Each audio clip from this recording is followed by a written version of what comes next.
Unit 15 comes up at the end of the class, but we've been talking about it the whole semester. The class actually ends the way that it started with the license law and commission rule comments. They are going to be very important. You've been reading the license law and commission rule comments section, hopefully 3 times by the time you end the course. I'll give this to you to study now so that you can study it through the end of the semester. And this will actually be your review. So we will not be going over it in class. So break this down, use it in increments, and hopefully you'll be solid when it comes time to take the exam. What are our objectives? We're going to talk about the real estate license and the exemptions. In other words, when you don't need a license. We're going to talk about a firm license. We're going to talk about CE and post, very important for test purposes. Prohibited acts when you do not have a license. We're going to talk about what the commission can do from a standpoint of disciplinary actions. And there's going to be plenty more to talk about as well. Let's go ahead and get it started. Okay, who must have a license? Now, let me remind you, this was day one of class. Anyone acting as an agent, there's 2 parts here though, for others for compensation. Remember on day one, I literally asked you the question, how many of you could go out and sell your friend's, your neighbor's house without having a real estate license? And actually the answer was all of you could do it without a real estate license. What you can't do is be compensated for selling for others for compensation. And remember all the potential questions that could bring up as well. Principals in a transaction are not the ones we're concerned about. We're talking about doing it for third parties, for others, okay? Very big deal on that. Be careful for those questions.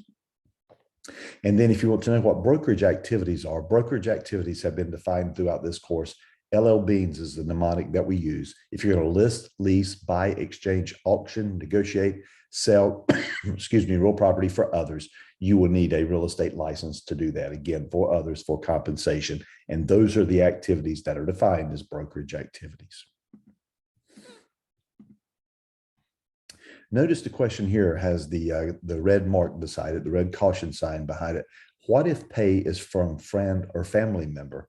Do you remember the example that I gave you earlier in the year that if in fact a couple owned property at the beach, a 14-unit property at the beach, and they wanted to give their son a free place to stay in exchange for managing the property, he would actually have to have a real estate license to do that. So let's look at all the components of that.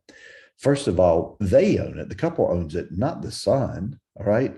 So technically he would be managing it for others. And then when we talk about compensation, compensation doesn't always mean that it has to be cash. It could be some other valuable consideration. So watch out for that exam question. It makes it sound like, oh, it's just his son. They should be able to pay him. Not if he's doing a brokerage activity and not if he does not have a license. If he wants to get paid, he should get licensed. What real estate activities are exempt from the license requirement? Well, let's go over these real quickly, but let's make sense out of them and then talk about the couple that would most likely come up on a test. The first one's fairly obvious. The for sale or for rent by owner. Obviously, they can be compensated in a transaction and not have to have a real estate license. Okay, so that's simple enough to understand that. However, do you remember the way I turned this rule on you and I asked you this question?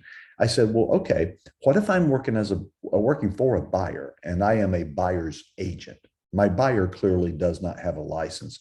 And my buyer turns to me and says, well, Chris, could I have part of your bonus that you're getting in this particular transaction? And my answer, of course, would be no, I'm not going to allow you to have any of it. But the fact of the matter is, the reason I'm going to say no is because I don't want to give up any of my commission. But I cannot tell that buyer, it's against state law for me to give him part of my bonus.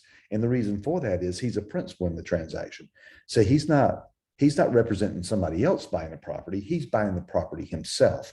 So technically I could, it's allowed by law for me to give him my bonus, but I'm not going to do it as part of how I earn my living. So no license required, the for sale by owner. And then watch out for that question I mentioned about the buyer just now. Also, attorneys who are exercising during their normal course of business do not have to have a real estate license to do that. And at this point, let's just be very straightforward about it. When would an attorney be selling real estate? Typically, it would have something to do with like an estate sale, or if they were acting as a trustee or something to that effect. It's coming up in the natural course of their business. They would not need a license to do that, to be compensated for that. Having said that, that same attorney could not go out and just start listing random properties without having a license. So that's how the attorney exemption would work. Also, the bona fide W-2 employees of a corporation selling their own property, they would not need a license as well. So again, let's go for the obvious. Let's talk about a new home builder who actually has employees.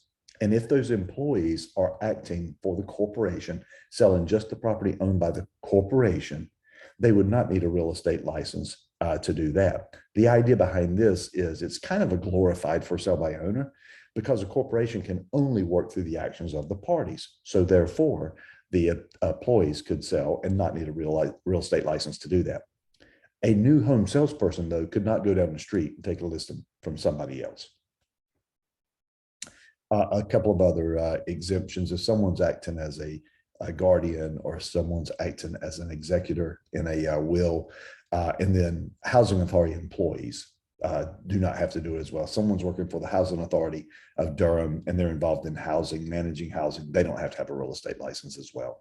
Some of those are getting down on the lesser end. I don't know how much you'd be tested on those. Unlicensed assistants, always going to have these questions about what unlicensed assistants can do. So please let me focus you on the word unlicensed in this particular case. And so because they don't have a license, they can't do any brokerage activity. But what the first bullet point is telling you here is that even though they're not licensed, if I'm the broker in charge and one of my agents is using an unlicensed assistant, I'm still going to be responsible. So they have to be supervised by the agent, and also the broker in charge would have an interest in doing this as well, because you're responsible for their actions. The permitted activities, these are listed in your license law and rule comments handbook. It's like on the second or third page, if I remember correctly. I want you to look at those. I think there's about 14 itemized things that they can do. It's not a comprehensive list, but it's very, very good. And then I want you to understand that that list was put together by the Real Estate Commission. So if the commission says it's okay, then it's okay.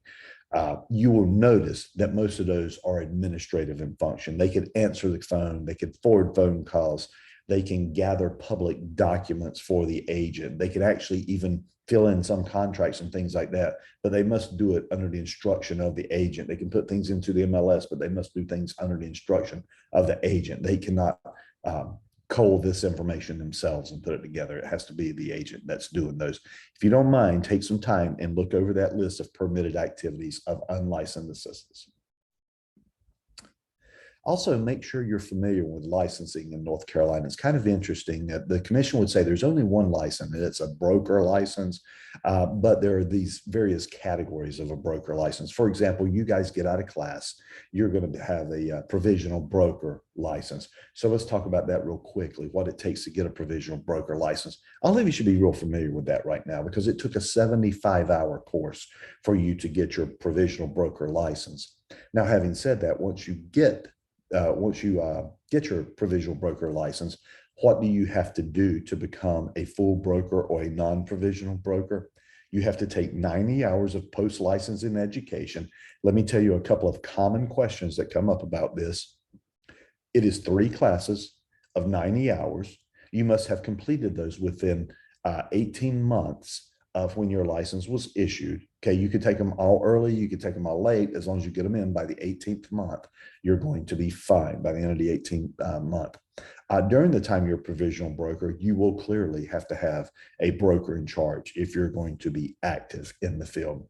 So as a provisional broker, make sure you're familiar with that date. 75 hours to get your license, 90 hours of post-licensing education by the end of your 18th month. And another common direction that they like to go with questions about this is when you're taking your post-licensing courses, they don't have to be in any order. There's one class on broker relationships. There's one class on contracts and closing. And then there's one on license law as well. They are 301, 302, and 303. But having said that, the commission doesn't really care what order you take them in. I would take them in the most convenient order to you for your that fits in your schedule. Also, please note that to become a full broker does not require any experience. So you could technically get your provisional broker license, become a broker without ever having literally even activated your license for that matter, because if you never got a broker in charge, you never would have activated your license. So you can become a full broker without ever having to have any experience. Do not confuse that with the broker in charge rule. The broker in charge clearly has to have experience, and we'll talk about that in just a moment. I want you to look at the red star here beside firm license. In regards to firm license, here's the point that we're trying to make to you. If you are going to be compensated as a firm, now let's not get into the deep weeds on this, but you may go talk to an attorney and an accountant, and the attorney says, for liability purposes, it probably wouldn't hurt for you to create an LLC, even though it's usually not a big deal on the legal side, because your firm typically has errors and omissions insurance. But they may say for liability's sake, make sure that you form an LLC. Your accountant, once you start earning over about $75,000 or $100,000, then your accountant will most likely say create some type of entity that's a pass-through entity that can help you from a tax standpoint. As long as I'm getting paid as Chris Barnett, it's no problem. That's what my license says on it. But if I want to be compensated as Tar Heel Realty LLC, here comes the important part. Tar Heel Realty LLC must in fact have a firm license. And let me remind you of the rule that says that any person or entity who practices brokerage activities for others for compensation must have a real estate license. The firm license is technically a ceremonial license. And what I mean by that is that all you're going to have to do is fill out some paperwork and you're going to get the license if you're a broker in good standing. Firm license needs one thing specifically. It needs a qualifying broker. So for any of you to file for a firm license, you would have to create an entity, of course, but you would also have to have a qualifying broker. This is why PBs cannot do this, because they would need to have a qualifying broker, and they're not eligible to be a qualifying broker because they're not yet a broker. So that's how that works. Then there's also another license called a limited non-resident commercial license. And one of the things I had suggested to you as we were coming through the class, we only talked about it for 2 minutes. And the reason for that is look at the name of it and let's see if you can understand what this is. A limited non-resident. So in other words, this is given a license to someone who doesn't live in the state of North Carolina. Commercial license, that means it's for commercial purposes only. And as I described as we were coming through class, this is because of the idea that commercial agents often do large geographic regions. And so therefore, North Carolina wants to be friendly to commercial agents coming from other states. So if they are licensed and in good standing in another state and they want to come to North Carolina to do a commercial transaction, what they would need to do is affiliate with a firm in North Carolina and apply for a non-resident commercial license. And as long as they're affiliated with a firm in North Carolina, they would be granted this license as long as they're in good standing.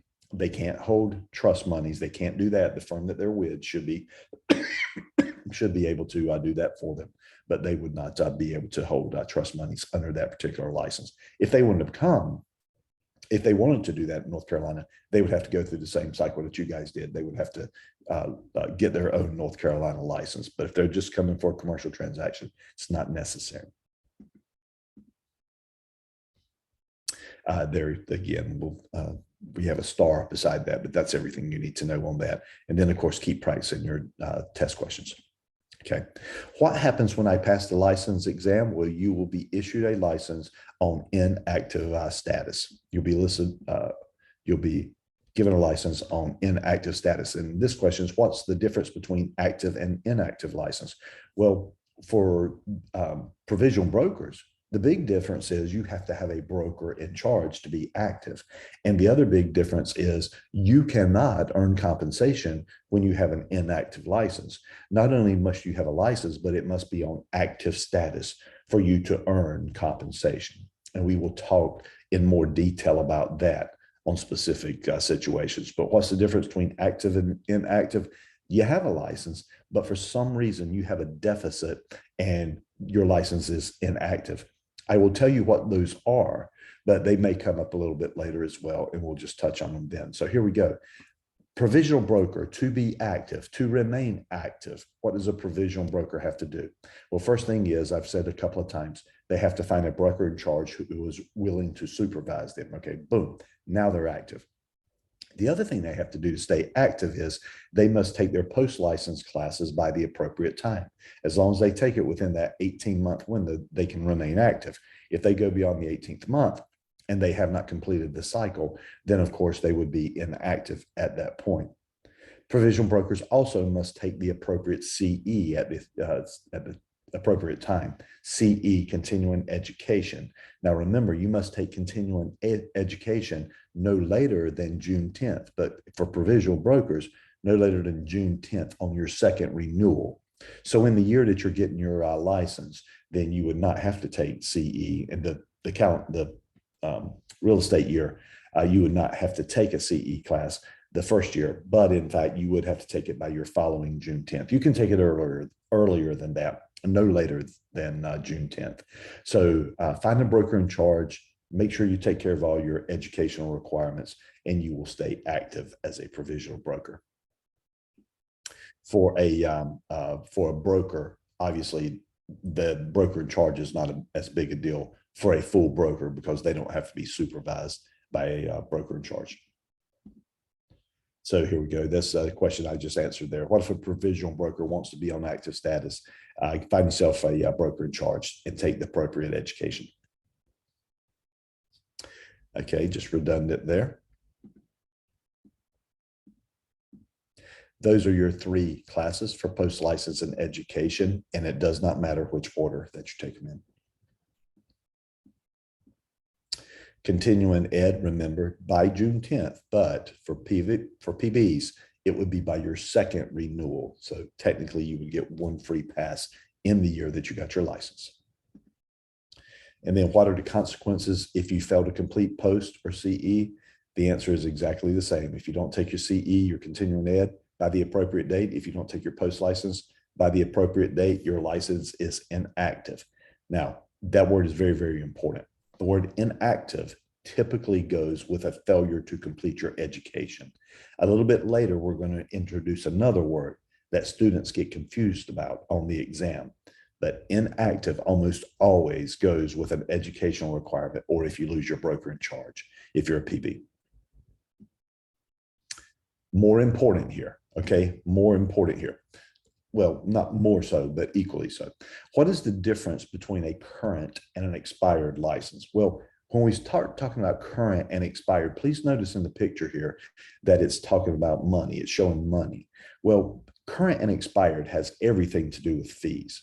Once a year, you're going to have to pay your fees to the Real Estate Commission at the time of this recording. It's only $45. It has been for a few years. I don't see a compelling reason for it to go up right away. So all agents in the state of North Carolina, whether they're active or inactive, have to pay this fee, and they must do it by June 30th. So what do I want you to know about this? As long as you've paid your fee by the appropriate time, and it doesn't matter whether you're active or inactive, as long as you've paid by the appropriate time, your license is current. If you do not pay by the appropriate time, your license will expire. And then when it comes to payment, the payments must be made by no later than June 30th. Do you see where this can get confusing on the exam? When you were talking about continuing ed, it was active or inactive, and it was June 10th was the important date. When we talk about current versus expired, that's whether you've paid your fees, and also you have till June 30th to do that. So 2 different dates, 4 different words. I promise you, you will get tested on this. So make sure you're using these words correctly. Nothing makes the Real Estate Commission madder than someone calls up and they start exclaiming that my license expired and blah, blah, blah, blah, blah. And then after talking for 5 minutes, the Real Estate Commission realizes that their license is not expired, it's inactive, and they're asking what they need to do to make it active. What did I forget to do if my license has expired? You forgot to pay your fees. Simple as that. How can I regain your license? Well, if you forget to pay your fees, and it happens every once in a while, but I need you to listen closely to this. If for some reason you forget to pay your fees and you wake up after July 1st and say, oh my gosh, I forgot to pay my fees, what do I do now? Actually, it's very, very simple. Within a 6-month window there, so in other words, by the end of December, if you'll simply pay the commission double the fee, so you'll pay them $90 instead of $45, then your license will in fact be current. So it's kind of like there's a $45 penalty if you pay within that 6-month window. Having said that, think about this though. If your license expired, then it's like you didn't have a license. So once you pay the $90, you're still going to have to let the commission know that you want to be active. So you will reactivate your license as well. You'll need to make sure that you do both of those things. Otherwise, yay, congratulations, you're current now. You still can't sell real estate though, unless you've activated your license. All right, take a look at this card right here. This is your license card, okay? And every year when you renew, you will get a new license card, and the commission sends them out digitally now. But having said that, it looks roughly like this. I need you to notice that second bullet point. Matter of fact, I'm surprised it's not in red. So be careful about this on the exam. This card does not tell whether you are active or inactive. It can't possibly tell that you're active or inactive, because people could go active or inactive throughout the year. And this card's only issued once, right around the time of renewal. So what do I mean by that is, if you had seen that expiration date right there, now notice it's blacked out right here because we use these slides over a period of years. But my card right now says the expiration date is through the end of June 2022. That's the year that we just happen to be in at the time I'm recording this video. When I get my new card, it will say June 30th of 2023. Now, when I look at that card, I can tell whether someone has whether they're current or not. I just can't tell whether they're active or not. I could go to the Real Estate Commission website and I could determine whether an agent was active or not. And as brokers in charge, we do this. We ask, can I see your card? I need to know that you've paid your fees. And then I also go and check and make sure they're taking their CE, so that if they haven't, I can alert the agent to it. You need to take this by this time. So if you go inactive, agent, unfortunately, I can't get paid, because if you don't get paid, I can't get paid. And then finally, what if I get my license on May 11th? When must I renew my license? The reason we use May 11th is because it's really, really close to June 30th. So even though you got your license on May 11th and you paid a fee to the commission, you paid a fee to take the exam, guess what? In another, what would that be, 49 days or whatever it is, you'd end up having to pay the $45, because there are no free passes when it comes to your fees. Now, make sure that you note that point as well. Did you notice that in CE, technically you didn't have to take CE in your first renewal, but you did have to pay your fee? You're never excused from paying fees, and fees are never prorated. Like I say, it's only $45, but it is always $45. I used to tell my classes, you're not going to get tested on this. However, it is at least worth looking at this. It talks about the composition of the Real Estate Commission. The Real Estate Commission, now there's big staff and there's a big building where they house all this, but technically there are only 9 commissioners, okay? The commission is made up of 9 members. 7 of these are appointed by the governor, 1 by the Speaker of the House, 1 by the Senate Pro Tem. In other words, if you want to be on the Real Estate Commission, you probably need to be somewhat politically connected to be nominated and appointed, et cetera, et cetera. Okay. At least 3 of these must be brokers in the real estate business. You would think they would all have to be brokers since it's the Real Estate Commission, but the fact of the matter is only 3 of them have to be real estate brokers. As it turns out right now, many of them actually are. But notice this last bullet point. At least 2 cannot be involved directly or indirectly in the real estate business. So in other words, the 2 of them literally cannot be brokers or builders or something like that that's directly involved with the real estate, kind of ad hoc members in essence. The purpose of the Real Estate Commission is to protect the interests of the members of the general public. Now, let me point this out to you. This makes a great test question, by the way. The purpose of the commission is to protect the consumer. It's not to protect the agents. And if you're wondering, how could I turn that into a test question? Well, think about this. If 2 agents were involved in a dispute regarding compensation or something to that effect, the Real Estate Commission would not get involved, because the Real Estate Commission does not resolve disputes regarding compensation and agents. Y'all work it out yourselves.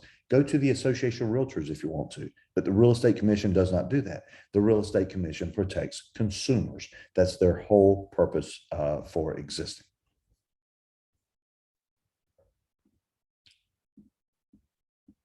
What can the commission do to agents?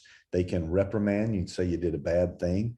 They can censure you, kind of slap you on the wrist, put your name on the back of the bulletin and tell everybody you did a bad thing. Your license could be suspended, or in fact, your license could be revoked. So a lot of people, the questions that we try to trick you on, hey, can the Real Estate Commission ever fine an agent for acts they do in their license? The answer is no. The Real Estate Commission can never fine you.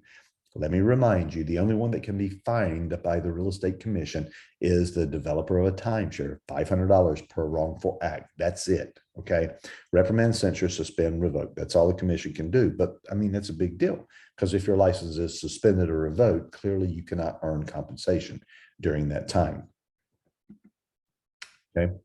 Your license can be suspended or revoked if you were to plead guilty of one of these things: embezzlement, fraud, forgery, moral turpitude. What the Real Estate Commission is saying here is that, look, okay, we know that you didn't necessarily do these things under your license. However, we do not want you to have this certificate of public trust if you've been guilty of a felony in some of these other categories. So you could, in fact, be disciplined by the commission for acts that you do outside of real estate. When does the commission act against a licensee? There's two cases that the commission acts against a licensee. One is by far the most common, is based on a complaint.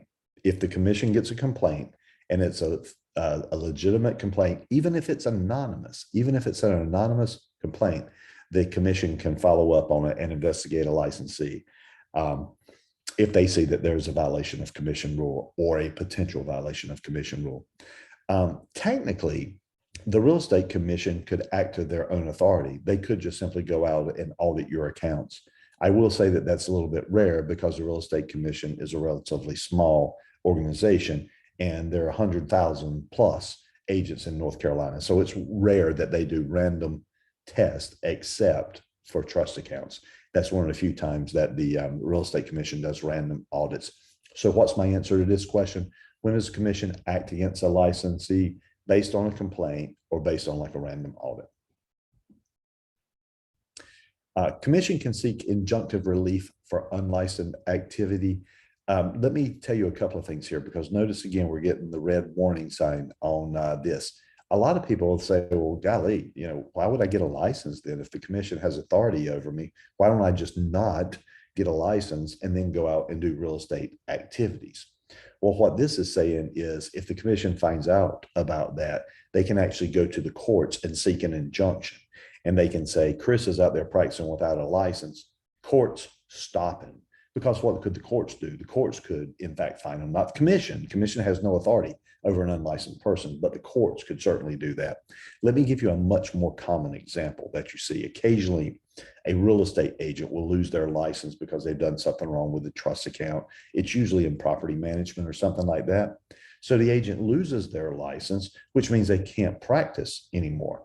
Having said that, oftentimes they have good relationships with their landlords, and so they just keep on doing their property management.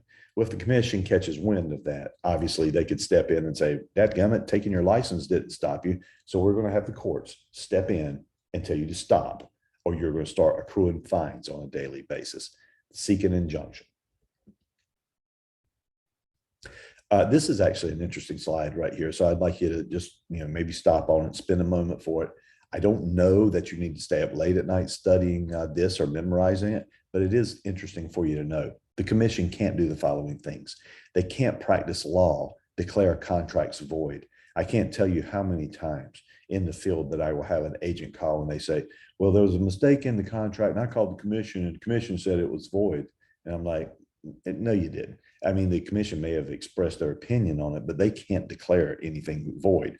If you want to declare it void, you need to go get an attorney who's willing to take this case and prove that it was void. Importantly, the commission cannot regulate commission salaries or fees. They won't do it. They do not fine licensees. You're familiar with that.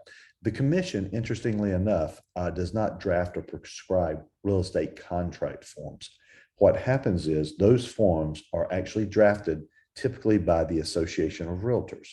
What the Real Estate Commission does is they have rules that certain things must go in these forms. When we were talking about agency, for example, we talked about the 5 immutable rules of agency agreements. All agency agreements must be in writing at the appropriate time, must have a start date and end date, cannot be automatically renewable, must have standard non-discrimination language, and they must have your license number on it. See, that's a rule that the commission says. And then what the Forms Committee does for the Association of Realtors is they take and then they embed those rules into the forms. The commission does not require you to use specific forms. The Realtor Association provides you some, and the Real Estate Commission looks at them and says, hey, they made our rules, so use those if you have no compelling reason not to. The Real Estate Commission does not act as a board of arbitration. The way I said that just a moment ago is they don't arbitrate disputes between agents regarding commission. And they don't order brokers to reimburse trust funds or compensate buyers or sellers for losses. That is actually true right there. I mean, the commission, if for some reason an agent has harmed a buyer in a transaction, the commission does not require the agent to make them whole. I will tell you this. If a buyer ever complains against an agent, one of the things that the agent can do is they can agree to make the party whole. And typically that will mitigate the disciplinary action that the commission will do. But the commission can't make them pay. They can't make them pay. If that's the case where someone needs to reimburse a client, that's going to end up in a civil lawsuit. Commission versus the courts. Please notice what each one can do. And notice they don't cross that line. The commission can reprimand, censure, suspend, revoke. They gave the license, they can take it away, but they can't fine you. The courts, on the other hand, can fine or imprison you, but they can't take your license away. They didn't give it to you. Okay, so very important slide, but actually very, very straightforward. Once you know that rule, stick to it. You'll be fine. Prohibited acts, just a few things to know here. Doing these acts could actually cause you to lose your license. So notice that one of them would be, for example, if you were caught cheating on the exam to get your license. Well, if that's the case, the commission would say, I don't care if you pass the exam or not, we're not going to give you your license because you were cheating. And then, of course, if you were to be guilty of a crime, stealing, or something to that effect. Prohibited acts when obtaining a license, when selling your own property, when working with clients, the commission can discipline you on that. You're like, how can they discipline me when I'm trying to obtain my license? Like, say, if you're cheating, you're never going to get it. When selling your own property, you still have to act as if you have a real estate license, because the commission can oversee that, even if you're selling it for sale by owner, because you have greater knowledge through your education. And then obviously when you're working with clients, you clearly would not want to violate, not want to do any of the wrongful acts identified by law. Okay, let me remind you of these things here. Again, your license law and rule comments, you could not have better training for that than that particular form, okay, for these 4 words, the license law and commission rules. Negligent omission. Let me remind you, as you're studying for the exam, what I want you to think about in regards to these words. When you think about an agent as being negligent, they did not know a particular issue, but they should have if they'd been a reasonably diligent agent. Negligent, you didn't know, but you should have. And then in regards to omission means you didn't say anything, or you didn't put anything on paper. You completely left it out.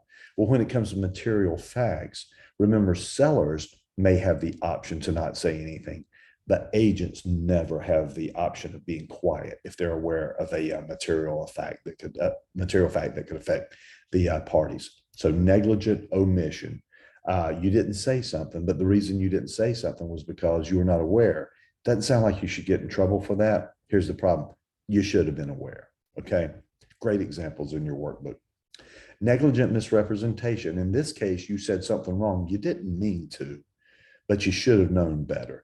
I gave an example in class about square footage where an agent just simply transposed the numbers, and then she never picked up on the fact that she had transposed those numbers. She didn't mean to make a mistake. She's not a bad person, but she did in fact make a mistake based on the negligence.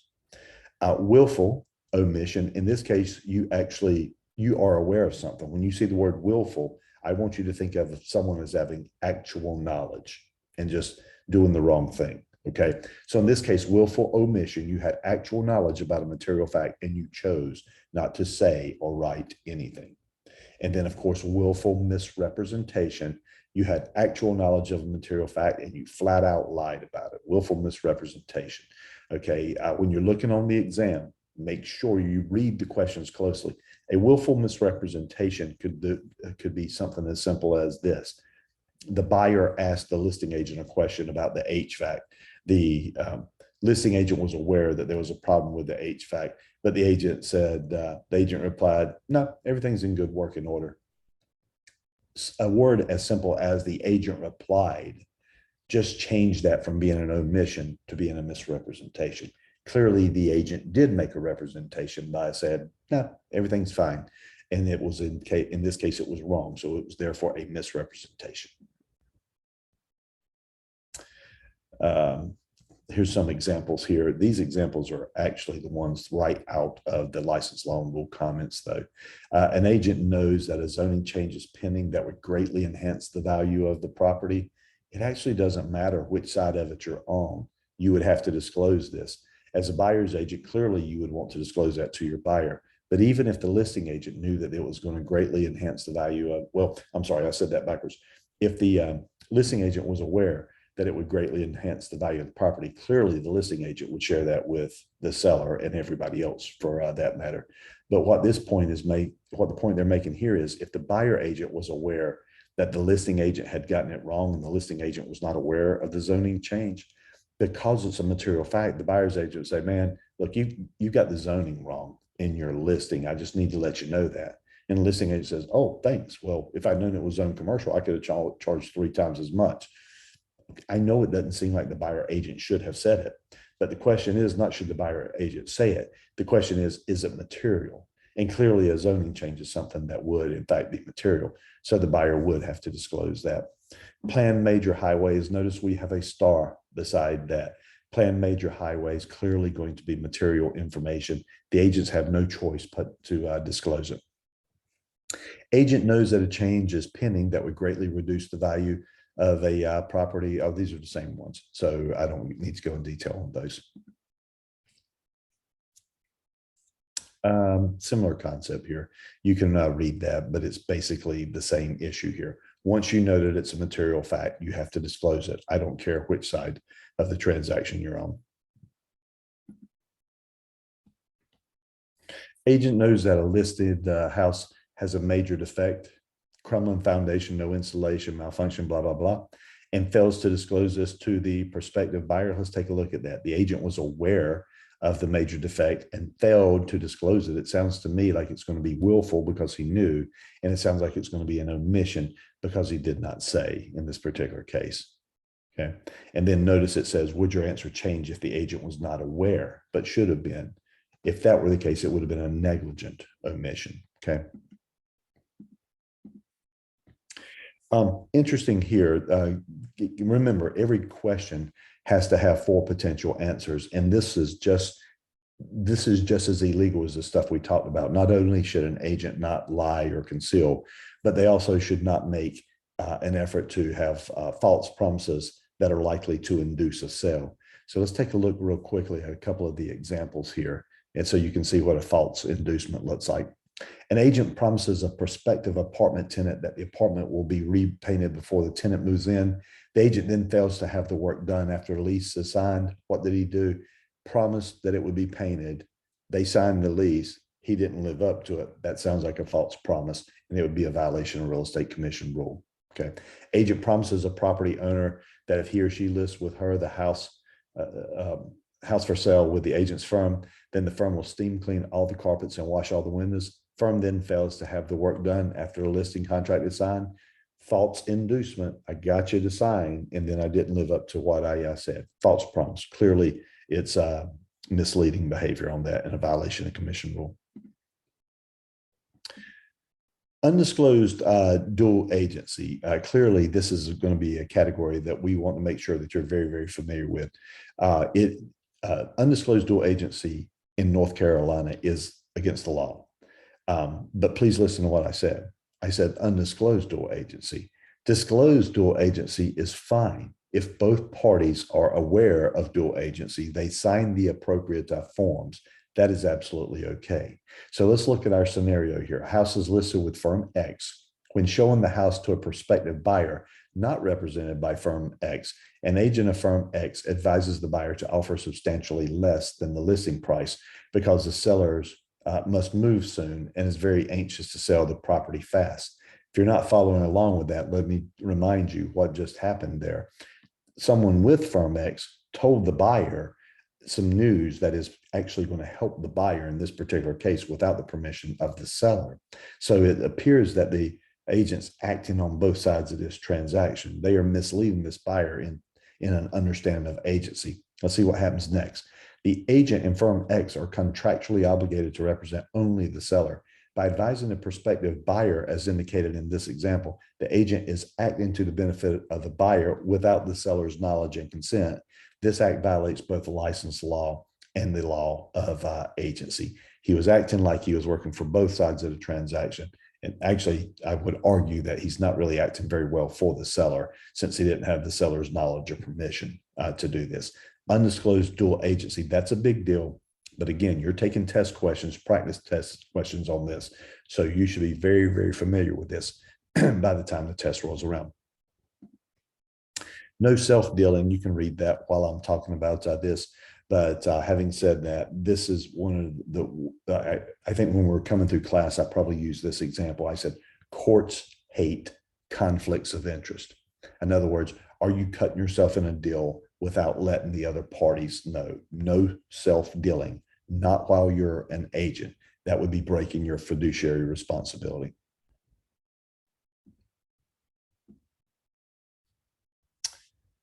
Can you represent more than one brokerage? This is actually an interesting question here. And notice what the answer to this is. If you're a full broker, do you have express permission from all brokers in charge? Well, here's specifically what this rule is. So let me spend 1 minute on it since it is in fact in red. There is a rule that says a provisional broker can only have one broker in charge at any given time. However, full brokers are not supervised by brokers in charge. They're affiliated with brokers in charge. So what this rule is actually pointing out is that a broker could technically be affiliated with more than one firm at a time.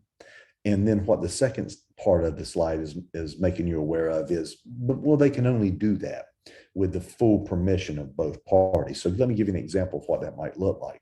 I'm affiliated with ABC Realty here in Raleigh. However, I also work a market down at the beach. Well, ABC doesn't have an office down there and I want an office. So I affiliate with XYZ Realty. Can I do that? And the answer is sure. If I'm a broker, provisional broker would never be able to do that. If they want to do that, they need to get their full broker's license so that they would be able to do that. So what's the answer to the question? Full brokers can absolutely do this, but they must have the full express permission from all the brokers in charge with which they're affiliated. It can be as many as they want. They just have to have their permission. Another good example of that would be somebody who does commercial and residential. Maybe one broker in charge for commercial, a separate one for residential. Can you pay money to unlicensed person conducting real estate activities? Well, the fact of the matter is no. By this point, we know this. So to give you a simple example of that is you may have someone that's a really trusted person in your sphere, and you go to them and say, hey, Tony, look, do you know anyone interested in buying or selling a house? And Tony says, as it turns out, I do know someone.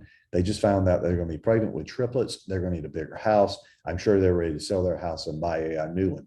I say, thanks, Tony. I appreciate it. Who is it? And they say, well, I'll tell you what I'll do. I'll give you their name, but you have to give me $1,500 when you sell the house as a referral fee. The question here is, does Tony have a license? If Tony has a license, then he can be paid a referral fee. If Tony does not have a license, he cannot be paid a referral fee. You cannot pay a commission or valuable consideration. So not only could I not pay him a referral fee, I also couldn't give him a free trip to the Bahamas or something to that effect. Broker license expires. Can the broker be compensated for real estate activities? Okay. So here's the question, and let's just go ahead and get it exactly right for test purposes. If you get this question on the exam, notice it says, can the broker be compensated for real estate activities? The answer is going to be, was the broker licensed in good standing at the time that they earned the compensation? The easiest example I can give you of this is, remember, your license expires in June if you don't pay, right? Well, this agent may be getting tired of being in real estate, so they don't take their CE by June 10th. They don't pay their fee by the end of June. They just let their license go inactive, expire, whatever. Okay, they're done with the real estate business. Interestingly enough, that agent had given a referral in May to somebody that was moving down to the beach. That person later closes in September, and therefore the broker had earned compensation at the time they made the referral. Now, the payment's not going to come until sometime in September. So what's this going to look like? Well, that money's going to come into the brokerage where that agent worked at the time that they were active. And then that brokerage can, in fact, pay the agent. Why? Because the brokerage activity, the referral, was actually done when they were appropriately licensed in May. Okay. Now, if that broker had practiced brokerage activity even a single day when they were inactive or expired, then they would make themselves ineligible for that compensation. So as you're reading this question, the question simply becomes, when did the brokerage activity happen? Were you licensed on that day? Did you avoid doing any brokerage activity when you were unlicensed? Okay, that's what you look out for. And that makes it a very, very simple question when you see that. Who can pay commission to a provisional broker? The answer to that is very, very simple. Only the broker in charge can pay the provisional broker. And the broker in charge can't even say, hey, builder, look, I know it's easier just to cut a check to a provisional broker, and we're not entitled to any compensation because they've already capped. Okay. The broker in charge can't say that. The broker in charge literally would have to be paid, even if he agreed otherwise. The broker in charge would have to be paid, and then they would have to pay the provisional broker. So that's very, very simple. Who can pay commission to a provisional broker? Only the broker in charge or the firm could pay a provisional broker. I think this is simple enough right here. Other activities that would be violations: improper, fraudulent, or dishonest dealings. As a matter of fact, almost anytime an agent is disciplined, they always throw this one in. Why? Well, I mean, if investigation showed that you did something wrong, it's pretty obvious that you've done something improper. It may fall into the other categories as well. Also falling into those categories would be participating in mortgage fraud. Pocket listings would be only showing the listing to your buyers, not to the rest of the community. We have rules surrounding that and how that needs to be done. Giving keys to a potential buyer rather than showing the property. What that means is our lock boxes are controlled by our MLS, and you have to have the authority to go into them. If you start giving those to the buyer, think about it. If you give the keys to the buyer, they go in without you, break something, tear something up, move in. Unfortunately, you would be liable and negligent for that. So those are just examples, a few examples there. Let's keep this one very, very simple right here. You do not provide legal services. You have to be an attorney to do that. And I know agents always say, we get it, Chris. We would never act as an attorney. And then they turn around and they go into the contract and they start drafting terms in the contract. Drafting terms in a contract for others is considered the practice of law. And unless you're an attorney, you would be violating the rule. If you don't mind, I'm going to pause right here for just a second to help you understand what I just said. As an agent, I cannot draft a contract for third parties, for the buyer and seller. I cannot draft that contract. I'm not party to the contract. You know who could draft that contract if they wanted to? The buyer or the seller. They could do it, because did you notice again, it's illegal for me to draft contracts for others if I'm not an attorney. If the buyers and sellers who are principals in the contract, if they wanted to do it, they're absolutely welcome to. They wouldn't do it with my advice. I would advise them to go see an attorney, but it doesn't make it illegal. You've all heard stories before about someone writing a contract on a napkin, the other party signing it, accepting it. Look, if it meets all the legal terms of a contract, then it's absolutely fine.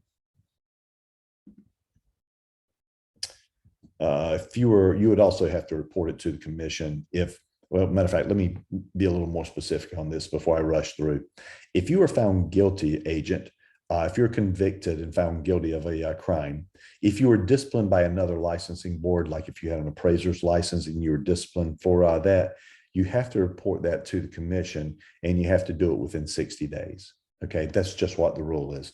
If you were found guilty of a crime, if you were disciplined by another licensing board, report it to the commission and do it within 60 days.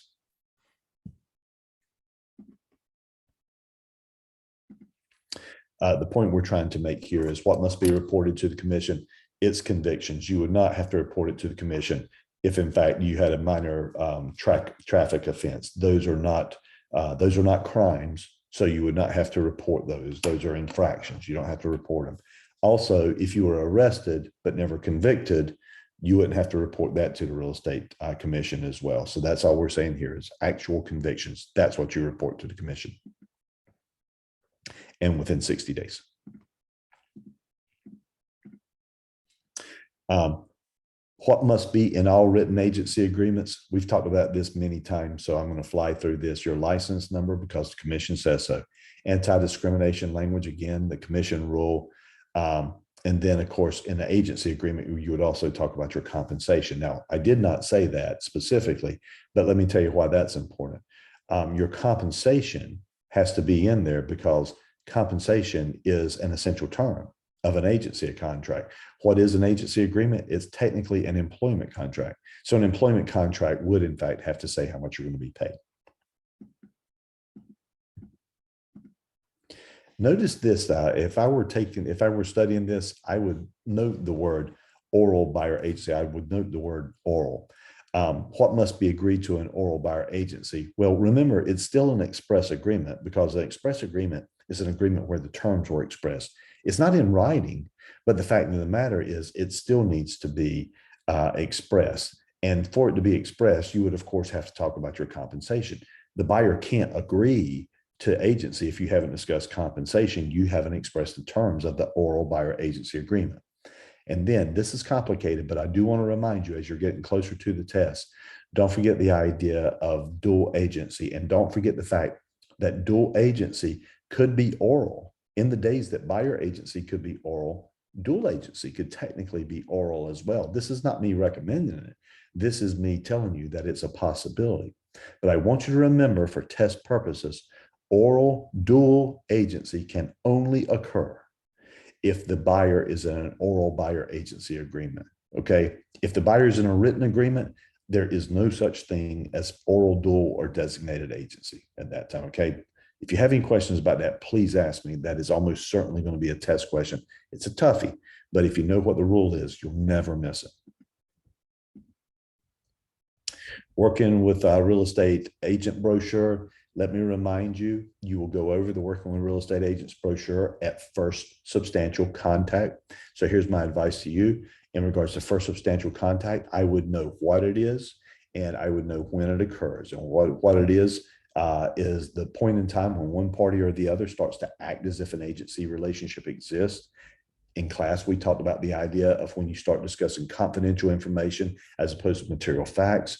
We also use the words money or motivation. When these things happen with a potential client, you've reached first substantial contact. Now you will go over the Working with Real Estate Agents disclosure. I may have said brochure before, but it's now a disclosure form. Okay. And what is the Working with Real Estate Agents disclosure? It is not a contract. It is simply a disclosure. And what you're disclosing are the agency options that are available for this potential client. That's all it does. It gives you the opportunity to describe these options. As an agent, you should provide this form and explain this form. There's two things: give and explain. That's what you're expected by the commission to do. Okay. First substantial contact, it's a disclosure. You discuss agency. You may or may not become an agent of this person, but this form is not a contract. It's not what creates agency. Okay. There's only one time in class that initial contact comes up. The only time we talk about initial contact in this class is if a buyer's agent is talking to a seller or seller's agent, they need to disclose at initial contact, say, hey, I just want you to know, I work for the buyer. So don't tell me anything that you wouldn't want, that your seller would not want me to know. And initial contact occurs only when we're talking about the buyer agent talking to the seller or the seller's agent. Okay. Okay, very important here. Clearly going to get tested on this. Broker receives two offers. Can they disclose the terms of the better offer to the other buyer? And the answer to this is no. The key word here is broker. Okay, there's nothing to stop the seller from doing it, but the broker cannot do it. Let me remind you, we have a rule, and here's what that rule says specifically. Agents cannot share the terms of competing offers without the permission of the person who made the offer. Let me repeat that to you. Agents cannot disclose the terms of competing offers without the permission of the person who made the offer. Now, we're going to try to turn this on its head on the exam, and we'll say something like this. You're a listing agent. You've got like 3 offers on the table. They're all good, but some are better than the others. So the seller tells you this, oh, why don't you just go share the terms with everybody, and then they can get in a bidding war on it. You can't do it. Now, you're tempted to say it's okay. You're tempted to say that because I work for the seller. Shouldn't I do what the seller asked me to do? But the problem with this is the seller has asked you to do something that in this case would be a violation of rule. So you can't. Remember, you obey the lawful requests of your clients. If they're asking you to do something unlawful, you do not have to obey that rule. That's a very important rule, by the way. Please make sure you know that for exam. If you're having a name changer, if you're moving, oops, I'm sorry, I went too quickly on that. If you're having a name changer, if you're moving, notify the commission. And the rule is you must do it within 10 days. Okay. 10 days for name change or move. Remember, it was 60 days when you're talking about reporting a crime or a disciplinary action on your license, 10 and 60. Make sure you know what they match up with. What are the rules about advertising? We talked about this in a previous chapter. There was a whole section on advertising. It was only like a 13-minute chapter if you want to go back and look at that video. But let me remind you real quickly, when it comes to advertising, here's a big deal. You cannot run a blind ad. And what I mean by a blind ad is agents, when they run ads, they must identify their brokerage in the ad. Now, the rule doesn't say it has to be a certain size. It doesn't have to be huge. It just has to be conspicuous, okay? So I know you're advertising yourself, but the rule requires that you also advertise your firm as well. Other rules regarding advertising, by the time we get to this point in the class, typically we have already gone over fair housing. So you know, of course, that in advertising, please be careful about fair housing violations. So go back and check your lecture about fair housing to talk about acceptable words versus unacceptable words. Sometimes it's obvious, the ones that are unacceptable. And then there are other times that it's a little more touchy. They're not as specific. So for example, the one I used in class was, it's actually okay in my neighborhood to say that we have amazing tennis courts, but we can't say that they're amazing for tennis players, because that could be offensive to someone if they had a disability and were unable to play tennis, okay? So sometimes it can be very, very close. For exam purposes, we have to make sure that it's cut and dry. There will be an actual answer here. It won't get into a gray area, but fair housing, that's a huge place for advertising. Matter of fact, I always love it when 2 chapters come together. And when you're talking fair housing and you're talking advertising, that is an amazing place for a test question to come. And then also by the time we get here, typically we've also talked about the finance chapter. And in finance chapter, you will talk about truth in lending laws. And the truth in lending laws basically say you cannot advertise a trigger term without telling the full terms of the loan. Okay, so if you advertise a trigger term, something like buy this house for only $800 per month. What would be another trigger term? Buy this house with $1 down, okay? If you're going to say a trigger term, a specific finance term, you have to tell the other material terms of the loan. The only exception to that is if you said the APR.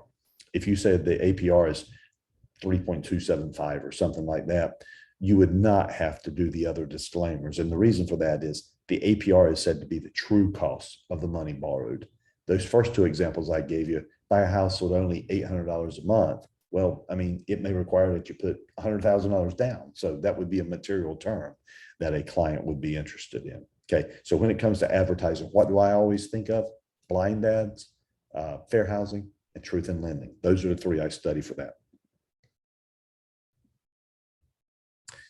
Delivery of instruments. Let's make this very, very simple. When it comes to delivery of instruments, it's now a 3-day rule. Okay, all instruments must be delivered within 3 days.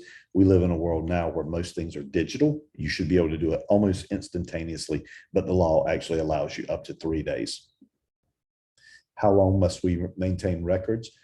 Keep records for 3 years. And when it says what do we keep, there's actually a long rule that talks about what information you have to keep.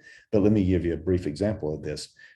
You're going to keep in your transaction files all mandatory disclosures. Well, the very first mandatory disclosure that you go over is the Working with Real Estate Agents brochure.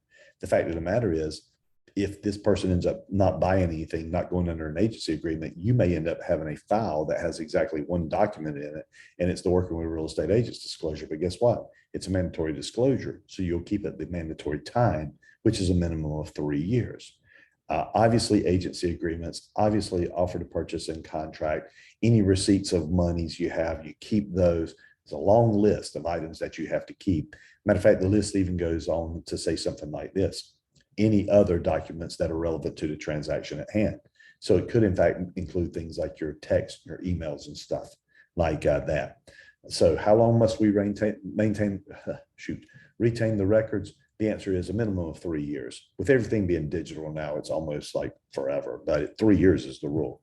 What do we keep? That laundry list. If you'd like to know what that laundry list is, you can see more about that in the commission rules. Client must agree to compensation. Let me see where we're going with this. When I'm working with a client, I will discuss compensation in the agency agreement. In other words, when I list the property and you say you're going to pay me 6%, well, there's very little confusion about that. That's easy to understand. It is a little more complicated on the buyer side. It's a little more complicated on the buyer side. Let me see if we're, yeah, let's go ahead and take it on this slide right here.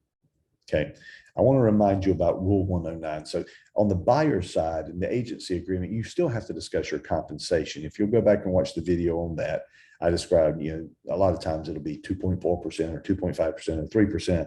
But anyway, I'm telling my buyer how much I anticipate making for him buying a home. Because in North Carolina, it's not uncommon for the agent to be paid out of the transaction. So the buyer's not coming out of pocket physically to pay the agent. So this is the rule, Rule 109. You don't have to remember the rule number, but if you're looking back in your notes, license all rule comments, you'll see that this is Rule 109. Basically says this: agents should disclose third-party compensation in a full and timely manner. I mean, that's enough of the rule right there. If you remember that, you're going to be fine. Agents must disclose third-party compensation in a full and timely manner. Let me remind you, the examples that I gave in the class is, if I'm working with a buyer, I've already told him in the buyer agency agreement, I expect to get 2.5 if he buys a new home. As it turns out, this builder is not only offering 2.5, but they're also giving me a $5,000 bonus as well, an incentive. Okay. I must notify that buyer in a timely manner. And the way I think of timely manner is in a timely circumstance, so that they know, did I show the property for my benefit or for theirs? Do I think they're really going to like the property, or did I make the decision to show this property because I wanted $5,000? Okay. So if you tell them up front, then they can't say that they didn't know it. Oh, the only reason you showed me this house was because you were making $5,000 extra. No, I showed you this house because I thought you'd like this house. It just so happens that I'm going to make $5,000. If you don't want me to make $5,000, we can go look at other houses. It's no problem to me. So full and timely manner. Let me remind you, this can also happen on the owner's side as well. The example I used was property management. Could a property manager simply say, hey, when we have carpets replaced, I always use ABC Carpet Company. Why do you use ABC Carpet Company? Oh, they give me a $250 bonus every time I recommend their services. Could a property manager receive that $250?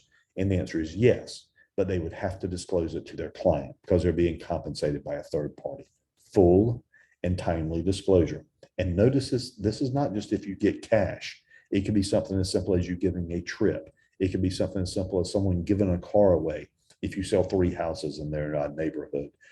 Study Rule 109. Study the examples of Rule 109. I can almost promise you that this is going to be on the exam, and it's not going to be an easy question. What if the incentive is given when you bring multiple buyers? You would disclose it to all of them in a full and timely manner. Okay, I mentioned this earlier, but since it's coming up again, let me remind you one last time. Can the broker and brokerage share commission with their client? The answer to this is you can. Now, again, this is not me recommending that you do this. This is just me acknowledging that the law does not govern whether I can share my commission with my client. Remember, they're a principal in the transaction. They don't need a real estate license to be compensated, okay? Could I share it with my friend who doesn't have a license, who referred me a third party? The answer to that is no, because that person is not a principal in the transaction. He's trying to make it for a brokerage activity, okay? We've said this multiple times, commission will not arbitrate disputes regarding compensation, okay? We're good. Okay, tough question here, especially for a PB class. Must a sole proprietor be a BIC? Well, the question becomes, is the sole proprietor going to practice brokerage activities? And here's what I mean by that. If I have a full broker license and I have my, I keep it active, in theory, if my brother came to me and said, hey, Chris, do you have a real estate license? I say, yeah. He says, well, can you help me with a property in Greensboro? I say, well, no, David, I can't do that. But what I can do is I can refer you to an agent in Greensboro and they can help you, okay? The reason I can do that is because technically I am a broker. I am on active status and I didn't have to solicit this person to get them. They came to me and asked me if I have a license. I truly answered I did. And I sent them to another agent who handled all the brokerage activities. So must a sole proprietor be a BIC? Here's the answer to the question. Here's the short answer to the question is if the sole proprietor is doing brokerage activities, then yes, they have to have a BIC. And if there's nobody else involved with the sole proprietorship, then they have to be the BIC. For many years of my life, I was a one-person operation, Chris Barnett Real Estate. And if I were going to practice brokerage activities, I also had to be a BIC. I'm only BIC of myself, but every office where real estate brokerage is practiced must have one and only one BIC. If I'm the only one in the company, it's pretty much me. Do I need to be a BIC or affiliated with a BIC? Well, here are some of the cases where you'd have no choice. You would have no choice in this case. If you're going to have a trust account, you're going to have to either be a BIC or have a BIC. If you're going to advertise or solicit, and I'm talking about something as simple as creating a business card with your name and the word broker on it, that's advertising. If you're out broadcasting that you're a broker, that's advertising, even if you're only doing it orally. But if you're advertising, I promise you, you either have to be a BIC or have a BIC. And if there's more than one person affiliated with the firm, there has to be a broker in charge at that point. So in other words, the example that I gave you about my brother in Greensboro, that only applies if I'm by myself and if I'm not doing the brokerage activity. I'm just sending a referral. I mentioned this just a moment ago. What constitutes advertising? Something as simple as a business card, oral offer, and then the others, I think we would all agree, are types of advertising. Okay, same. I'm not going to go into detail on that. I will point out to you that the bottom part is in red. So long as you do not solicit the business, okay? My brother came to me. I did not have to broadcast to get that. I can actually make that referral without either being a BIC or having a BIC.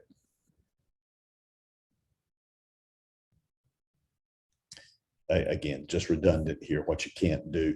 You can never take a listing if you don't have a broker in charge, because taking a listing implies that you're going to advertise it, even if you're going to do nothing less than put it into some type of multiple listing service. So you're never going to be able to take a listing or a rental. You're obligated to advertise those. So it just wouldn't work. you'd have to have a BIC. Okay, we talked about this just a little bit ago, so let's go ahead and hit it hard now. Qualifications to be a BIC. Now remember, the way this question gets tricky is you needed no experience to be a broker, but now the question is, do you need experience to be a broker in charge? And please notice what it says here. Yes, to be a broker in charge, you do in fact have to have 2 years out of the last 5 years full-time experience to be a broker in charge. But notice what it says beside that. You know what? There actually is a part-time equivalent. You would have to have 4 years of basically 20 hours a week out of the last 5 to qualify as part-time. If you were to do the math, both of them actually happen to be 4,000 hours. So in other words, if you're full-time, 40 hours a week times 50 weeks, that's 2,000 times 2 is 4,000. And then the part-time version would be 20 hours a week times 50 is 1,000 hours times 2 years. Oh, I'm sorry, times 4 years would be 4,000. And that's how you get there in the part-time equivalent.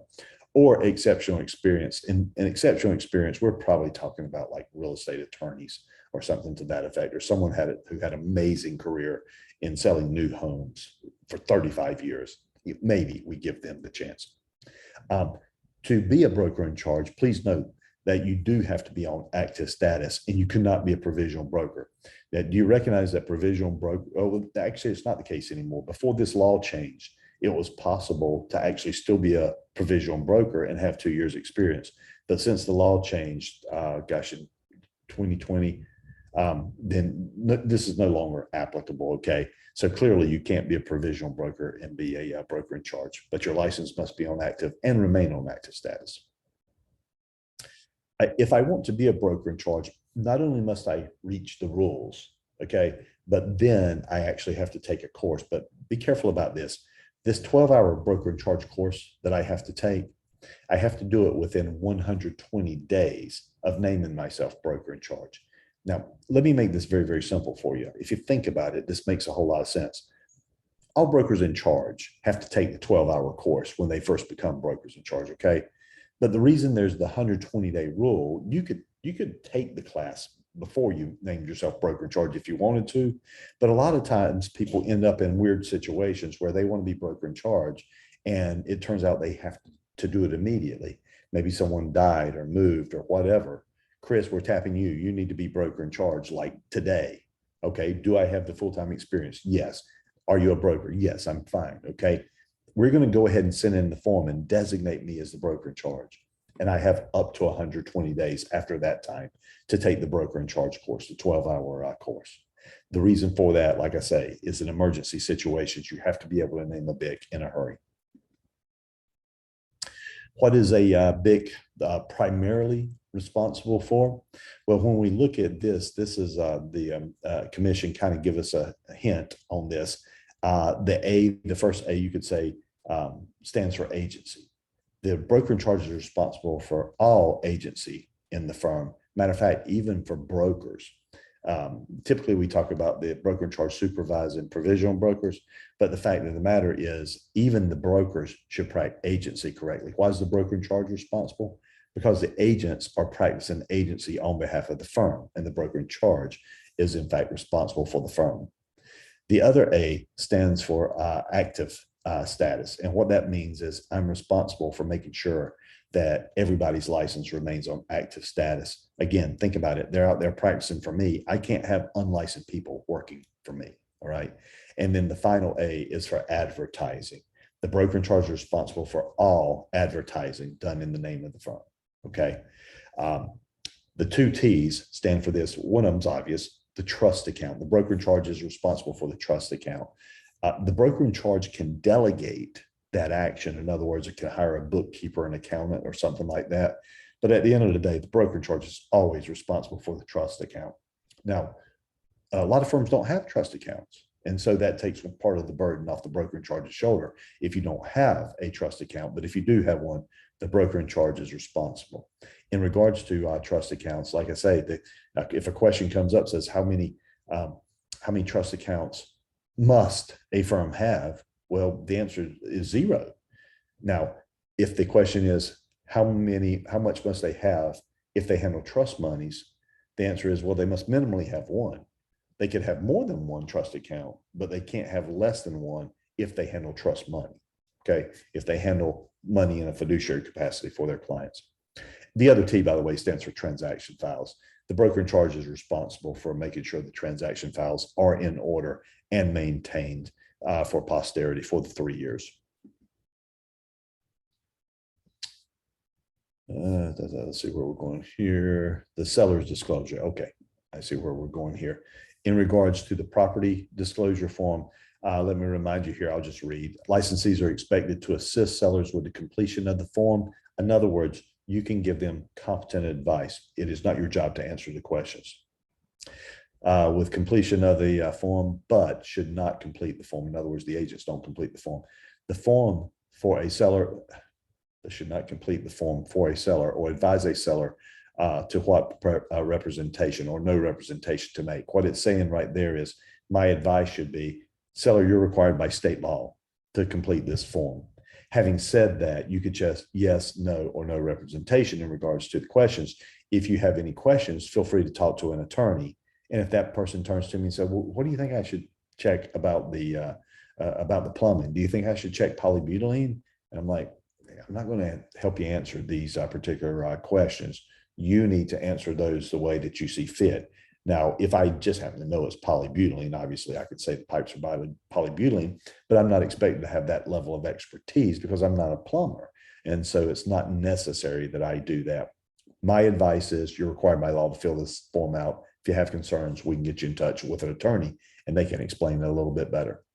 That being said, licensees should be certain to advise sellers that the licensee is obligated by law to disclose all material facts about or relate to the seller's property to prospective buyers, regardless of what representation the seller makes on the form. So seller, look, if you want to hide something and you put no representation and I know about it, I still have to disclose it. So why not go ahead and complete it to the best of your knowledge? By the way, agents, if you recognize that there is a glaring inaccuracy on the property disclosure, it would be appropriate for you to let the seller know.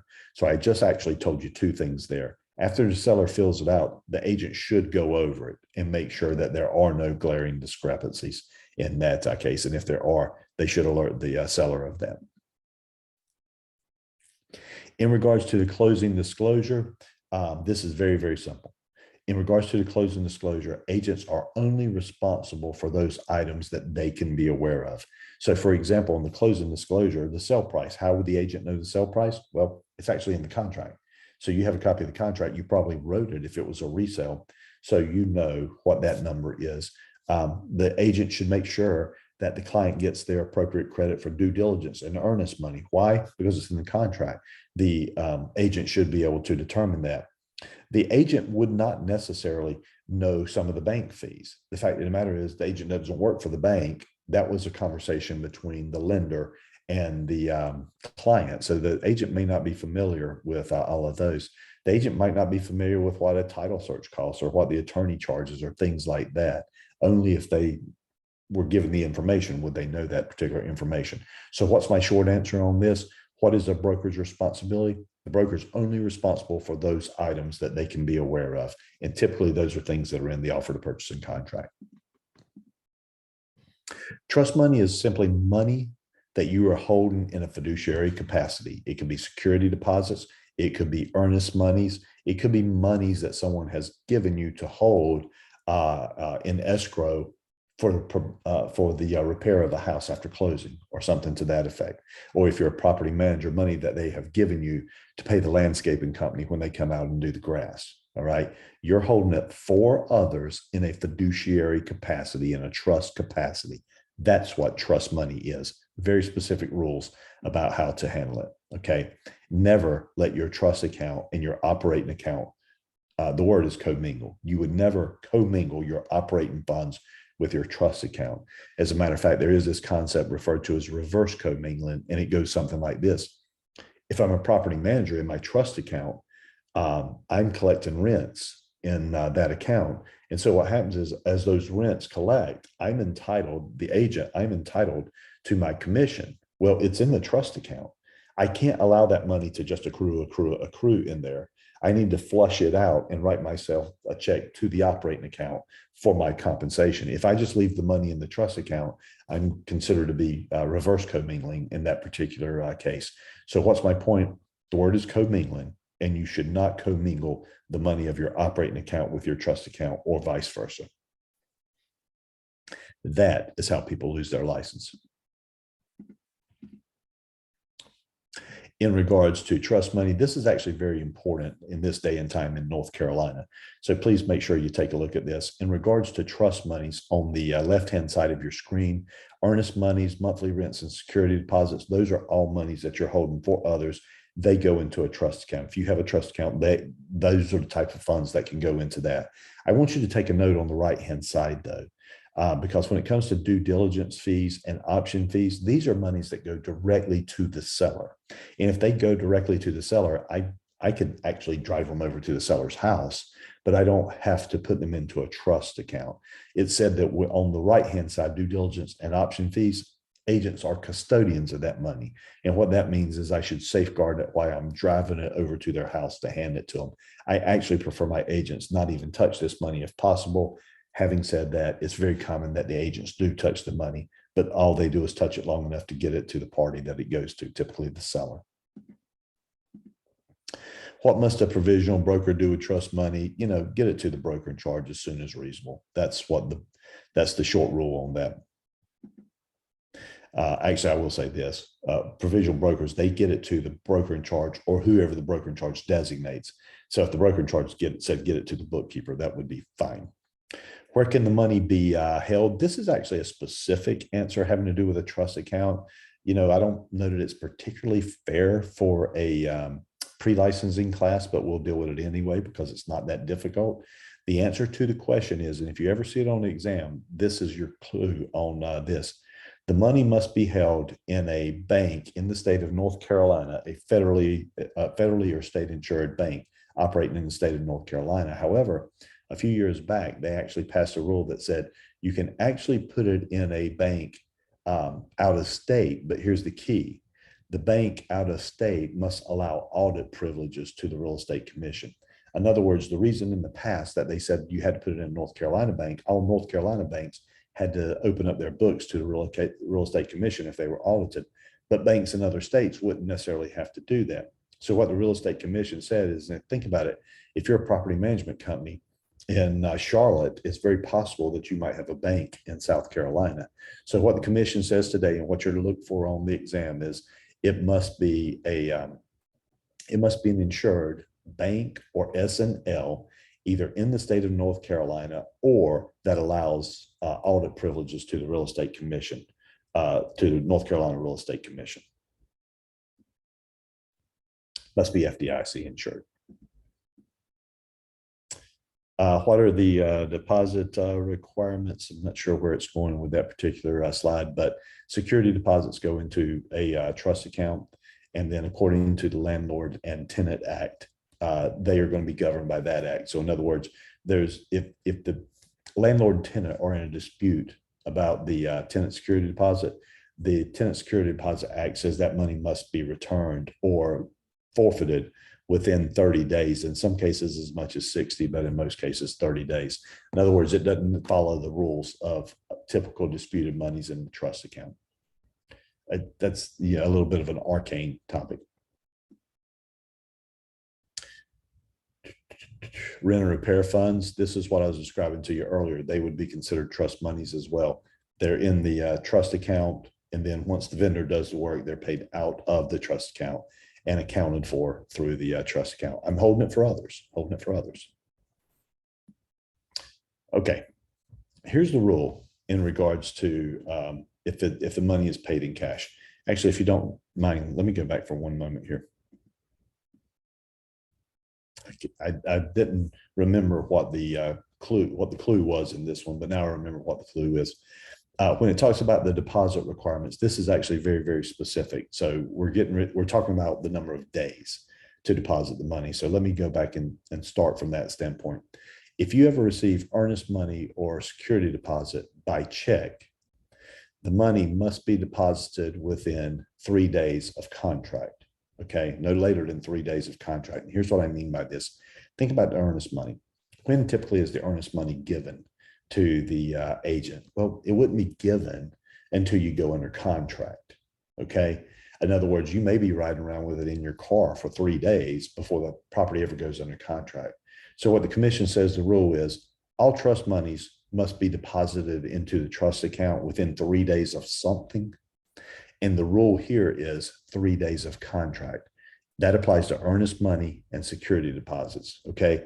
In regards to security deposit, same thing. If you're negotiating on a lease, you might not even be under contract yet. You gave the security deposit to hold the property. Technically, it could go in the trust account as late as 3 days from the date of contract. It can go in earlier. It just can't go in later than that. All right. And then what this next slide was trying to say is if it's rent, you're back to 3 days from receipt. Okay. Now think about somebody that's paying rent in a property management situation. They're already under contract, right? So when they pay their rent, you would immediately take that to the trust account and certainly no greater than 3 days. All right. So this whole 3-day rule about trust monies has something to do with 3 days. The only question is it from receipt or is it from contract? If it's an earnest money or security deposit, that's from contract. If it's rent or if it is cash, the rule for cash is always no later than 3 days from the date that you receive it. Okay, so it's receipt again. And if you think about it, first of all, you have every right in the world to say your company doesn't take cash. Cash can get very, very complicated, and it's extraordinarily complicated to do a receipt and a copy of it. I've seen people lay out money on a copier before and copy it so that they would have a receipt that the money was actually paid in cash. I'd recommend not taking cash these days, but if you do in fact take cash and it's trust money, it needs to go in the trust account immediately, but no greater than 3 days from receipt. So that little 3-day section there, contract or receipt. No commingling. I think we said that, so I feel good about that one. Can I pay expense for an owner in excess of his account balance when I have sufficient funds in the trust account? Here's the problem with what they're describing right here. You cannot convert the funds of one party to another party. So let me say, for example, that Mr. Jones has 3 properties, and every month I collect $700 per property for him, and that equals $2,100. Okay, here's the problem. Mr. Jones had a HVAC system go out, and that HVAC system costs $3,000 to repair. Well, here's the problem. If I'm only holding $2,100 for Mr. Jones, and then I go take that money from somebody else's account to pay it, then unfortunately that's a violation, a trust account violation. And the answer is no, I can't do that. It's called deficit spending, is what it refers to. All right, real simple here. Let's make this real simple. How many accounts must a broker in charge have? Well, remember, read the question closely. If you don't handle trust money, the answer is 0. Okay. If you do handle trust money, the answer is minimally 1. Okay. You could put earnest money and security deposit into the same trust account. Okay. So minimally, the answer is 1. You could have more. And when I had this situation where I had earnest monies and security deposits, I actually had 3. I had 1 for earnest money, 1 for security deposit, and 1 for rents. Okay. That's fine. You just can't have less than 1 if you're home with trust money, but you can have as many as makes sense. However, there's one rule that's very, very specific. Look at the bottom right-hand side of this. And if in fact you are handling homeowner associations, a lot of real estate companies do that. There's not a separate license for homeowners associations. If you manage homeowners associations, you must have a trust account for every single homeowner association. That's the only time you're required to have more than 1 account. Is commission paid to the agent from the trust account? No, the money's moved to an operating account and then you're paid. Typically speaking, the trust money should go from the trust account to the attorney to be credited to the buyer at closing.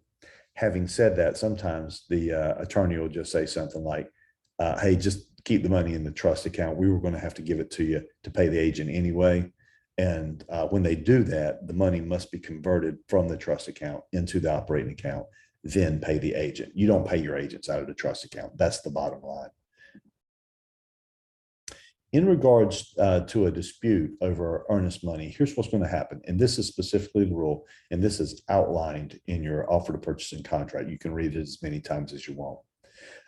Let's talk about what's going to happen to earnest money if there is a dispute. Well, first of all, let's look at it like this.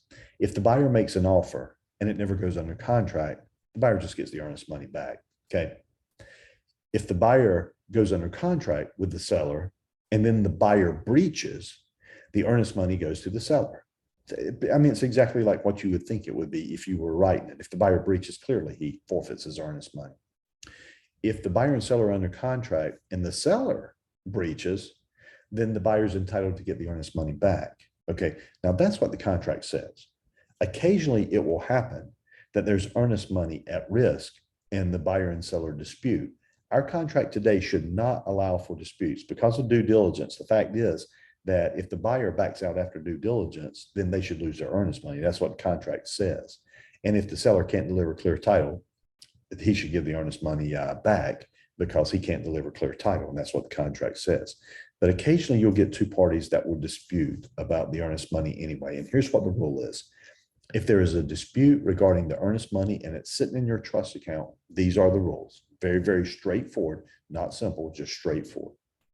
In the event of a dispute, the money remains in the trust account until one, you get written agreement of both parties. Now, remember, this says written agreement. So there's a dispute. We're not just going to automatically give the money to somebody. We're going to wait for the parties to get together on this. And the seller says, why don't you split it in half? Well, that's fine. I will split it in half if the buyer agrees to it and I get both of your signatures. So number one is you could get a written agreement for from the parties and you'll do accordingly. Number two is you can wait for a court of competent jurisdiction to tell you what to do. Well, here's the problem with a court. That means somebody sued somebody for the earnest money. We never want it to get to that point. The third one is you can give both parties notice. Hey, guys, y'all are disputing this money. It's in my trust account. I'm giving you both notice. If y'all can't solve this in the next 90 days, I'm going to turn it over to the clerk of court, and then y'all can go fight it out in a special proceedings hearing. In other words, it allows me to get it out of my account, so I no longer have to be responsible for it. And remember, I must safeguard my records for 3 years from the end of a transaction. Well, if I'm holding trusted money on somebody, the transaction is just like never ending. So I want to flush it from my account. So both parties, I'm going to give you 90 days notice. If y'all can't figure it out, I'm going to turn it over to the clerk of court, and that's going to be day one of my 3 years that I can start counting. CMA and BPO rules, very specific on this. Here's what the rule says. Provisional brokers, now you have to listen closely here because the question down at the bottom is a little bit deceptive. Provisional brokers cannot be compensated for a BPO or CMA unless it comes up in the normal course of their business. Now, here's what I mean by this.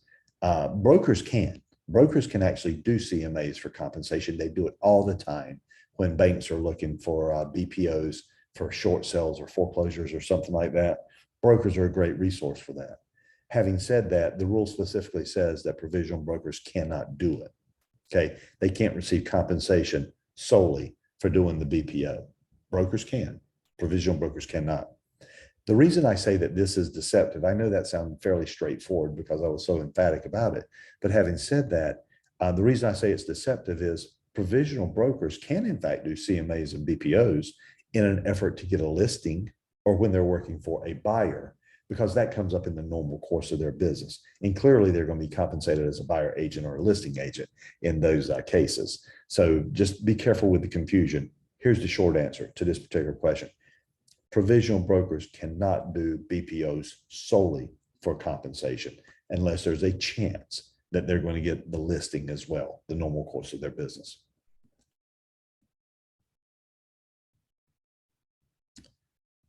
The Timeshare Act, let me remind you, the Timeshare Act brought to you by the number 5. Definition of a timeshare: 5 or more separate time periods over 5 or more separate years. Purchaser has a 5-day right to cancel. And it's interesting, I was just reading in the real estate manual today about this. There's a law change that's been proposed about the Timeshare Act. And one of the things they talk about is the fact that the money has to be held in escrow for at least 10 days. So picture what happened here. A buyer went under contract to buy a timeshare, gave an earnest money check to the developer. Developer put it in their trust account. They have to hold it in there for a minimum of 10 days. Why? Well, the buyer had 5 days to terminate. So it actually gives it some time to travel from wherever it's coming from or to get to the developer. So that's why the 10-day rule is. You might pick up a cheap point if you simply know those numbers for the exam. So it's worth spending 2 minutes just to make sure you're okay on that. These things apply to the developer of the timeshare there, but notice again what the most important thing is. This is the only entity that we talk about in this class that can be fined, F-I-N-E-D, by the Real Estate Commission. And notice it's $500 per wrongful act. The example I use in class is that the developer of a timeshare failed on multiple occasions to give the public offering statement to a purchaser of a timeshare. So if in fact they do that, they can be fined $500 per time that they do not give them. Must have a broker license to sell timeshares for compensation, and they must be a project broker that supervises the salespeople. Let's look at a few words here that are very, very important in regards to timeshares. Timeshares are real estate in North Carolina. By definition, they are real estate. So if you're going to sell timeshares for compensation, you have to have a real estate license. Okay, so boom, that makes sense. All right. All timeshare developments must have what's known as a project broker. You can go the hard way or the easy way on this. Here's the easy button on this particular one. A project broker, it's the only time you'll see this word come up in the class. Project broker is basically a broker in charge of timeshare. In other words, in timeshare, you don't use the word broker in charge, you use project broker, okay? And then the third word on here that's interesting is the word salespeople. When it comes to timeshares, all agents are referred to as salespeople. In other words, there's not this broker, provisional broker stuff. They're all salespeople, okay? Just a quick review. How long does the buyer have to terminate a timeshare contract? 5 days. 5 days. Brought to you by the number 5. What disciplinary action can the commission take against a licensee? Reprimand, censure, suspend, revoke. Can't fine. Okay. Is a brokerage required to maintain a trust account? No, not unless they handle trust money. Is commission paid from the trust account? Absolutely not. Absolutely do not pay commissions from the trust account. That comes from your working account. What is a blind ad? A blind ad is simply an ad where you do not state your affiliation with your brokerage. When can a broker renew his or her real estate license? I want you to look at that question real quickly. I did not say this coming through, but I'll be more specific now if it's important. When can a broker renew his real estate license or firm license? The answer is you can only renew within a window of time between May 15th and June 30th, okay? For some reason, the commission doesn't open up the window to pay your fees until May 15th, and it's open until June 30th, okay? That's when you can renew. What is the CE requirement for provisional and non-provisional brokers? Well, remember, the CE requirement is 8 hours of CE every year, 4-hour elective, 4-hour general update, and you must take it by June 10th. However, keep in mind with CE, you don't have to take it your first renewal. You must take it by your second renewal. And then every year they're active if you want to stay active. There was almost nothing about that sentence that was not important. By June 10th, 8 hours if you want to stay active. If you don't want to stay active, taking your CEs, not as big a deal. What are the post-education requirements? Since the law changed, the post-education requirements are 90 hours within 18 months of your initial licensure. That's it. You can take them sooner. If you take them slower than that, you're going to be inactive. When must the earnest money be deposited in the trust account? Remember, it had something to do with 3 days. The question is, was it 3 days from receipt, from the time you got it in your hands, or was it 3 days from contract? 3 days from receipt, that would be cash and rent. 3 days from contract, that would be security deposits and earnest money, but it has something to do with 3 days. All right. I think that we have actually completed that. You have your practice test that you can get to at the appropriate time. If you are watching this video before the end of your course, I would not jump in to the test at this particular time. And then learn, test, pass, keep practicing on those. Practice on these exam questions helps you delineate the important features of each question. Even if you score poorly on these, keep power jamming on the learn, test, pass stuff. It'll help you get sharper. And we believe that these are highly targeted questions to help you for the exam. So with that, we will go ahead and cut off this recording.